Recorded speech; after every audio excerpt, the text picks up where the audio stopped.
আচ্ছা, আজকে থেকে আমাদের টার্গেট ওয়েব ডেভেলপমেন্টের জন্য শেখা। হ্যাঁ, তো ওয়েব ডেভেলপমেন্টের জন্য যে টেকনোলজিগুলো আমাদের লাগবে, যে এনভায়রনমেন্টগুলো আমাদের লাগবে, সেটা নিয়ে মেইনলি আমরা কিছু সময় ডিসকাস করব। কালকে দেখলাম হচ্ছে আপনার উবুন্টু এবং অন্যান্য যেগুলো অপারেটিং সিস্টেম আছে বা আপনার এইটার যেগুলো হচ্ছে আপনার ইয়াটা আছে, এইটার যেগুলো হচ্ছে আপনার আইডি মনে হয় না করে কি সফটওয়্যারে দেখলাম ভিডিওগুলো আর কি ইউটিউবে, এগুলোতে দেখলাম কি যে লিখতেছে হ্যালো ওয়ার্ল্ড লিখতেছে, নিচে আবার হচ্ছে সঙ্গে সঙ্গে ওটা প্রিন্ট হয়ে যাচ্ছে হ্যালো ওয়ার্ল্ড। আবার একটা জিনিস লিখতেছে আবার নিচে সঙ্গে সঙ্গে পিএইচপি নাকি কোড লিখছে, না না পিএইচপি দিয়ে। পিএইচপি দিয়ে? হ্যাঁ, মানে লিখতেছে নিচে প্রিন্ট হচ্ছে, আবার লিখতেছে নিচে প্রিন্ট হচ্ছে, 2 যোগ 2 দিল সঙ্গে সঙ্গে 3 হয়ে গেল, সরি 2 যোগ 2 4 হয়ে গেল। আচ্ছা, এই কোন এডিটরটার নাম বলতে? এটা হলো এডিটর নামে, মানে যে দুই তিনটা দেখছি সবগুলোতেই এরকম দেখাচ্ছে। এখন বাইরে দেখাচ্ছে। আচ্ছা, আপনি আমাকে এক সময় ওই লিংকটা দেন, আমি দেখব না, বুঝছেন? ওই যে ইউটিউবের লিংকটা সুবিনের আছে না ভাই? হ্যাঁ, ওর কোডটা ওনার তো ইনা, মানে ওনার তো পিএইচপি না, সুবিন সে তো হচ্ছে আপনার পাইথন, সি প্লাস এগুলো নিয়ে কাজ করে। হ্যাঁ, সার্ভার সাইড ল্যাঙ্গুয়েজ না ওটা, বুঝছেন? ওটা সার্ভার সাইড ল্যাঙ্গুয়েজ না। আপনি একটু পিএইচপি নিয়ে দেখবেন, পিএইচপি নিয়ে আমাকে একটু কোশ্চেন করবেন, ওইগুলো আমরা পরে একটু ডিসকাস করবো। হ্যাঁ, তো আজকে থেকে আমাদের টার্গেট ওয়েব ডেভেলপমেন্ট নিয়ে কাজ করা। হ্যাঁ, ওয়েব ডেভেলপমেন্টের জন্য আমাদের যে টেকনোলজিগুলো লাগবে বা যে এনভায়রনমেন্টটা লাগবে, আমরা ব্রিফলি সেটা নিয়ে আগে ডিসকাস করি, দেন তার এনভায়রনমেন্টটা নিয়ে আমরা সেট আপ করি। তো ওয়েব ডেভেলপমেন্ট যখন আপনি করতে যাবেন, ওয়েব ডেভেলপমেন্টটা আমরা কেন করব, ওয়েব ডেভেলপমেন্টটা আমরা কেন করতে যাব, বা ওয়েব ডেভেলপমেন্ট করব কাকে? ওয়েব ডিজাইন, যে আমরা যে একটা পেজ ডিজাইন করছি বা একটা সাইট স্ট্যাটিক্যালি, বা একটা সাইট যখন আমরা তৈরি করি সেটা কি হয়? স্ট্যাটিক সাইট হয়। সেখানে আমাদের থাকে HTML, CSS, জাভাস্ক্রিপ্ট আর jQuery, এটাকে ইন্টারঅ্যাক্টিভ করার জন্য। অর্থাৎ স্ট্যাটিক থাকলে কি হয়? স্ট্যাটিক থাকলে ইউজার শুধু পেজটাকে ভিজিট করতে পারে, কোনো কিছু দেখতে পারে, সে কোনো কিছু ওইখানে একটা যে রিপ্লাই চাবে, যেমন আমাদের যে ই কমার্স আসে বা যে আমাদের এখন কি হয় অনলাইনে বাসের টিকিটগুলো বিক্রি হয় না, তো যদি সেটা স্ট্যাটিক্যালি HTML, CSS দিয়ে করা হয়, আমরা শুধু টিকিটগুলো দেখতে পাইতাম, কিন্তু কি ওটাকে কিনতে পারতাম না। আমরা ই কমার্স যে সাইটগুলো দেখি বা আমাদের এডুকেশনাল যে সাইটগুলো থাকে, আমরা পরীক্ষা দিয়ে রেজাল্ট পেয়ে যাচ্ছি কি অনলাইনে। হ্যাঁ, তো যদি ওটা স্ট্যাটিক থাকতো আমরা কিন্তু অনলাইনে রেজাল্ট পাইতাম না। হ্যাঁ, কিন্তু এই যে অনেক সময় দেখা যায় না, এই যে টাকা পড়ে হচ্ছে তো রেজাল্ট দেয় এসএসসি, তখন তো ঢুকে যায় অনেক সময়, মানে একসাথে ছাড়ে তত। হ্যাঁ, ওইটা হচ্ছে একটু সার্ভারগত সমস্যা থাকে। যেমন আপনার যখন এই যে ওয়েবে যখন একটা সার্ভারে বা একটা ডোমেইনে অনেকগুলা ইউজার ওইখানে মানে ভিজিট করে, তখন ওই সার্ভারটার উপরে চাপ পড়ে, ওই সার্ভারটা আগের মতো লোড নিতে পারে না। কিন্তু যখন ইউজারের সংখ্যা 10 জন 20 জন হবে, তখন সার্ভারের ওইভাবে আপনার প্রবলেম হবে না। কিন্তু যখন 1000 বা 10,000 ইউজার একসঙ্গে ঢুকে, তখন ওই সার্ভারটার আর ওইভাবে পারফরমেন্স করা সম্ভব হয় না। কিন্তু অন্য দেশে তো এরকম না। কিন্তু হ্যাঁ, অন্যান্য দেশের কথা যদি চিন্তা করেন, ফেসবুক নিয়ে চিন্তা করেন, ফেসবুকের কোটি এমন কোনো সময় নাই যে ওইখানে 1 কোটি ইউজার থাকে না, আবার বিলিয়নও হয়ে যায়। তো ওইটা তো দেখেন ওরা কিভাবে কনফিগার করছে, কোনো এক সময় আমরা ওইভাবে স্লো পাই না। যখন আমাদের নেট স্লো, ঠিক তখনই আমরা স্লো পাই। যদি নেটের স্পিড থাকে তাইলে কিন্তু ওটাও স্পিড থাকে। হ্যাঁ, কিন্তু আমাদের এখানে আমরা সাইটগুলো দেখা যাচ্ছে যে অত দূর না যাওয়ার আগেই আমাদের একটা দুইটা পেজ থাকে, তাতেই আমরা স্লো করে ফেলি। ঠিক আছে, এই সাইটগুলো স্লো হওয়ার পিছনে অনেক কিছু কারণ থাকে। যেমন তার মধ্যে একটা কারণ হচ্ছে ইমেজগুলো ইউজ করা। ইমেজগুলো আপনাকে যখন ওয়েব ডেভেলপমেন্ট করবেন, ক্লায়েন্টদের রিকোয়ারমেন্ট বোঝা বা ক্লায়েন্টকে স্যাটিসফাই করার জন্য আপনাকে কিছু জিনিস মনে রাখতে হবে।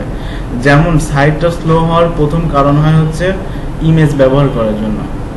কিন্তু কথা হচ্ছে আমার তো কিছু সাইট ইমেজ অবশ্যই লাগবে, তার জন্য কি আমি সাইট স্পিড হবে না? অবশ্যই হবে।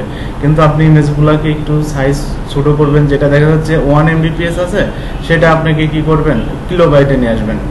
এই গ্রাফিক্স দিয়ে কিছু কমায় নিয়ে আসলে এইভাবে কাজগুলো করতে পারবেন। তো ওয়েব ডেভেলপমেন্টের যে কথাটা বলছিলাম, যে প্রজেক্টগুলো আমরা যখনই ডাইনামিক করতে যাব, স্ট্যাটিক প্রজেক্টগুলো HTML, CSS, জাভাস্ক্রিপ্ট দিয়ে প্রথমে যে তৈরি করলাম, সেটা হচ্ছে আমাদের স্ট্যাটিক প্রজেক্ট। তো যখন এটাকে আমরা ডাইনামিক করতে যাব, তখনই আমাদের ওয়েব ডেভেলপমেন্টের দরকার হবে। আর ওয়েব ডেভেলপমেন্টের ক্ষেত্রে ওয়েব ডেভেলপমেন্টের ক্ষেত্রে দুইটা টেকনোলজি যে অবশ্যই লাগবে, একটা হচ্ছে আপনার সার্ভার স্ক্রিপ্টিং আর একটা হচ্ছে ডেটাবেস। একটা সার্ভার স্ক্রিপ্টিং আর একটা ডেটাবেস। সার্ভার স্ক্রিপ্টিং এখন মার্কেট প্লেসে টপ র্যাঙ্কিং আছে দুইটা, একটা হচ্ছে পিএসপি আর একটা এএসপি। একটা পিএসপি একটা এএসপি। আর ডেটাবেস অনেকগুলো আছে, ওরাকল আছে, মাইএসকিউএল আছে, তারপরে আপনার মঙ্গোপিডিয়া আছে, অনেকগুলো। হ্যাঁ হ্যাঁ, ওগুলো আলাদা আলাদা ডেটাবেস। হ্যাঁ, তো আমরা এখন মূলত চাচ্ছি যে আমরা ওয়েব ডেভেলপমেন্টের স্ক্রিপ্টিং ল্যাঙ্গুয়েজ হিসাবে আমরা চাচ্ছি পিএসপিটাকে, আর এদিকে ডেটাবেস হিসেবে আমরা চাইবো মাইএসকিউএলটাকে ইউজ করতে। যেমন আপনারা যখন ফোনে একটা মেমোরি কার্ড ইউজ করেন, আপনাদের যত গান বা যত থাকে, মানে আপনাদের গান বলেন বা নাটক বলেন, এগুলা স্টোর করা থাকে কোথায়? মেমোরিতে থাকে না? আর দেখেন কোথায়? মোবাইলের আপনার ব্রাউজারে দেখেন। তো এইটা অনেকটাই এর সঙ্গে তুলনা করতে পারেন। যেমন আমরা যখন আমাদের একটা ওয়েবসাইট ডাইনামিক করব, আমাদের ফন্ট ইন্ডে থাকবে আমাদের দেখার জন্য সবকিছু, আর ডেটাবেজে মেমোরিতে থাকবে আমাদের সকল ইনফরমেশন। অর্থাৎ আমরা যে ডাইনামিক্যালি অনেকে যে ই কমার্সের প্রোডাক্ট দেখি না, বা আপনারা যে সহজ.com থেকে যে টিকিট কিনে, এগুলা মেইনলি স্টোর করা আছে কিন্তু ডেটাবেজে। আমাদের অ্যাকশন অনুযায়ী বা আমাদের চাহিদা অনুযায়ী তারা ফন্ট ইন্টে ওইভাবে জিনিসটাকে ফাংশনালি করে রাখছে। আমরা যখন যে পোর্শনে যাচ্ছি, যখন যে অ্যাকশনে ক্লিক করতেছি, সেই অনুযায়ী আমাকে রিপিট করছে। হ্যাঁ, যখন আমি একটা প্রোডাক্ট দেখতে যাচ্ছি, তখন কিন্তু ওই প্রোডাক্টটা আমার ফন্ট ইন্ডে দেখাচ্ছে, কিন্তু ওইটা আসছে কিন্তু ডেটাবেস থেকে আসবে। হ্যাঁ, ডেটাবেস থেকে আসছে। তো এখন আমাদের কথা হচ্ছে ডেটাবেস হিসেবে আমরা কোনটা ইউজ করব? ডেটাবেস হিসেবে মাইএসকিউএল ইউজ করব। পিএসপির সঙ্গে মাইএসকিউএলটা অনেকটাই বেটার। তবে ডেটাবেস হিসেবে সবচেয়ে সিকিউরিটি ডেটাবেস হচ্ছে ওরাকল। সবচেয়ে সিকিউরিটি সম্পন্ন ডেটাবেস ওরাকল। ব্যাংকিং বলেন বা বড় বড় যেসব প্রতিষ্ঠান আছে, তাদের ডেটাবেস হিসেবে ওরাকলটা ইউজ করে থাকে। হ্যাঁ, তো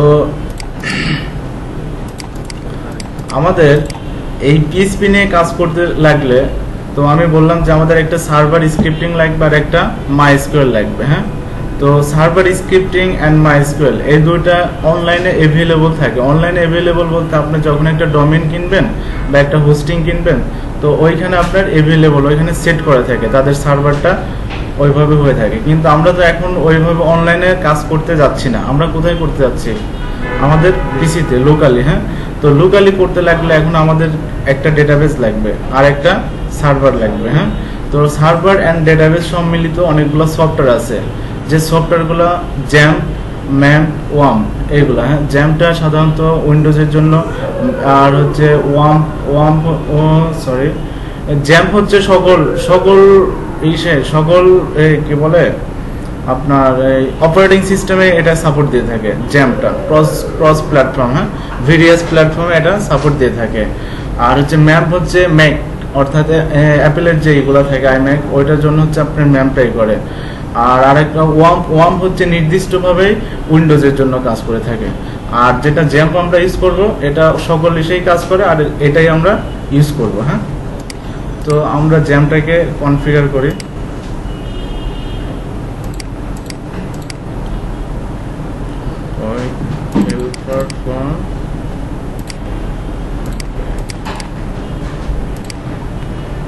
এটা আমরা নর্মালি যে ছোট ছোট সফটওয়্যারগুলো ইনস্টল করি না, ঠিক অনেকটা ওই রকমই, একটু শুধু তার থেকে ডিফারেন্ট ক্লিক হয়তো দুইটা বেশি করা লাগবে। এই তাছাড়া তেমন কোনো কিছু এখানে নেই। এটা তেমন জটিল বিষয় না। আপনি রান অ্যাজ অ্যাডমিনিস্ট্রেটরে গেলে এখানে ক্লিক করলে চলে।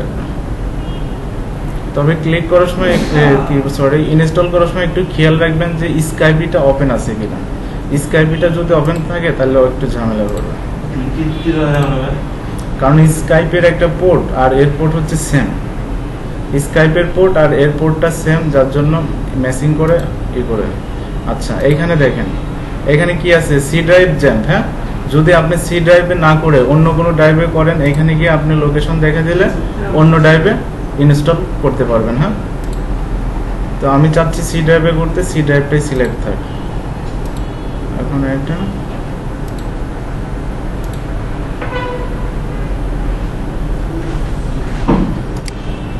আচ্ছা, এটা হতে থাক। ততক্ষণে আমরা একটা এডিটর নিয়ে একটু কথা বলি। এর আগে তো আপনারা HTML CSS জাভাস্ক্রিপ্ট যে কোড লিখছেন, হ্যাঁ, ওখানে আমাদের কি করতে হয়, এডিটরের সাহায্যে লিখি আমরা কোড, আর আউটপুট দেখি কোথায়, ব্রাউজারে, মোজিলা বা মোজিলা ফায়ারফক্স অথবা গুগল ক্রোম, এগুলাতে আমরা আউটপুট দেখি। এখানেও একদমই সেম, এখানেও আপনি কোড লিখবেন ওই রকম, হয়তো সাবলাইম বা নোটপ্যাড বা নেটবিন এই এডিটরগুলোতে কোড লিখবেন, আপনি আউটপুট দেখবেন কোথায়, সার্ভারে গিয়ে আউটপুট দেখতে পারবেন, সার্ভার বলছি, ব্রাউজারে গিয়ে। তবে এখানে ওর থেকে একটু ডিফারেন্ট।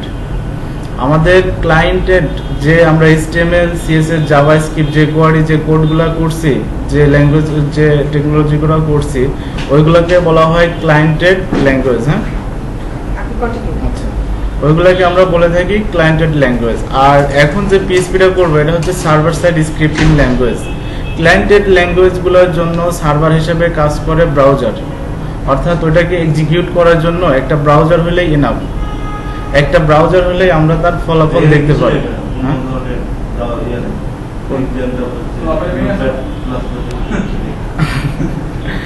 আর হচ্ছে আমাদের PHP-র ফলাফল দেখতে লাগলে, PHP-র ফলাফল যদি আমরা দেখতে চাই, তাহলে অবশ্যই আমাদের একটা সার্ভার লাগবে। একমাত্র সার্ভারই পারে PHP-র কোডগুলোকে এক্সিকিউট করতে। আর যখন আমরা HTML করছি, আমাদের যেখানে ইচ্ছা সেখানে আমরা ফাইল ক্রিয়েট করে কাজগুলো করতাম, কিন্তু PHP-র কোড যেখানে খুশি সেখানে করা যাবে না। আমাদের জ্যাম্পটা ঠিক যেখানে ইনস্টল হবে, জ্যাম্পের মধ্যে htdoc নামে একটা ফোল্ডার আসবে, জ্যাম্পের মধ্যে htdoc নামে একটা ফোল্ডার আসবে, ঠিক সেই htdoc এর মধ্যে গিয়ে, এখনো কি ইনস্টল হয়েছে? আচ্ছা, হচ্ছে। এই জ্যামটা যেখানে ইনস্টল হবে, ঠিক তার মধ্যে htdoc নামে একটা ফোল্ডার আসবে। আমাদের ওই ফোল্ডারটার মধ্যে, htdoc ফোল্ডারটার মধ্যে গিয়ে আমাদের কাজগুলো করতে হবে।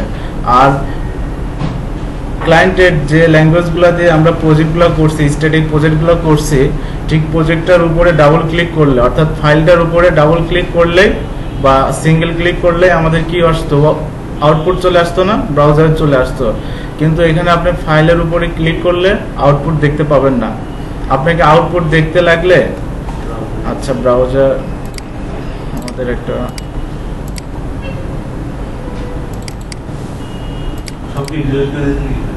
এটা হচ্ছে একদম নতুন কনফিগার করা পিসি। আমারটা যদিও কনফিগার করা আছে, এটা নিচ্ছে যে স্ক্রিন রেকর্ডার, আমারটা ডেট পার হয়ে গেছে। ওই আমারটা দিয়ে দেখালে আপনাদের এই ভিডিও আমি করে দিতে পারতাম না, বুঝছেন? এই ভিডিওটা করার জন্য আপনাদের জন্য নতুন একটা পিসি নিয়েছি, কারণ দিন যাবে কাজের ধরন কিন্তু একটু কঠিন আসবে। হ্যাঁ, ওই কাজগুলো যদি একটু মিস করেন তাহলে কিন্তু আপনাদের অনেক ক্ষেত্রে মিস করতে হবে।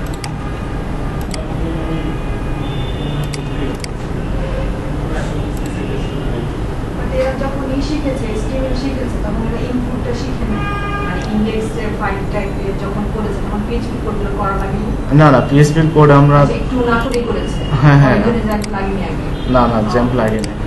আমরা জ্যাম্পে কাজ না করে বাইরে কাজ করছি আর কি, এখন কাজ করছি হচ্ছে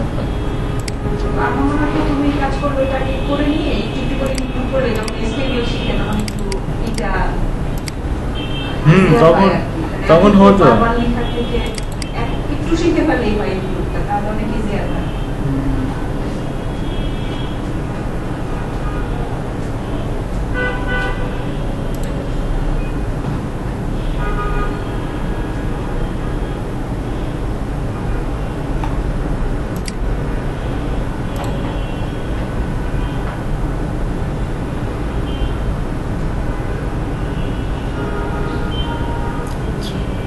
ফার্স্টে যখন হয়তো ইনস্টল করবেন, এরকম একটা লাল সিগন্যাল দিয়ে একটা মেসেজ দিতে পারে। আপনাদেরকে এটা দিয়েছিল?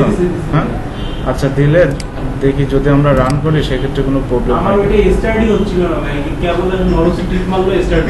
আচ্ছা, ফার্স্টে স্টার্ট করতে ঝামেলা হলে ইনস্টল করার পরে একটা রিস্টার্ট দিয়ে নেবেন। হ্যাঁ, ইনস্টল করার পরে হ্যাঁ, সবারই ঝামেলা হবে না, কারো হয়ে যায়, আমার দেখা যাচ্ছে আপনার এইবার ঝামেলা হয় নাই, পরের বার উইন্ডোজ দিবেন তখন হয়তো হইতে পারে। আচ্ছা ভাইয়া, ওখানে তো দুইটা অপশন আছে, একটা হচ্ছে অ্যালাউ প্রাইভেট অ্যাক্সেস আছে আর একটা পাবলিক অ্যাক্সেস আছে। এটা ওইটার মধ্যে কি প্রাইভেট করে দিতে হয়? না না, প্রাইভেট না, অ্যালাউ অ্যাক্সেস ওইটা করে দিলেই হবে। অ্যালাউ আমি অ্যাক্সেস পাবলিক করে, মানে পাবলিকটাই আসছিল, পাবলিকেই বাই ডিফল্ট দেওয়া ছিল। হ্যাঁ, পাবলিকটা করলে তাই হয়ে যাবে। ওটা আপনার ওইটা দেখারই দরকার নেই, বুঝছেন? আপনার অ্যালাউ অ্যাক্সেস যেটা নিচে ছিল সিলেক্ট, ওইটা করে দিলেই না। কি ব্যাপার, ব্রাউজার আচ্ছা, আমি মেশিনটাকে একবার রিস্টার্ট দিয়ে নিচ্ছি। হ্যাঁ,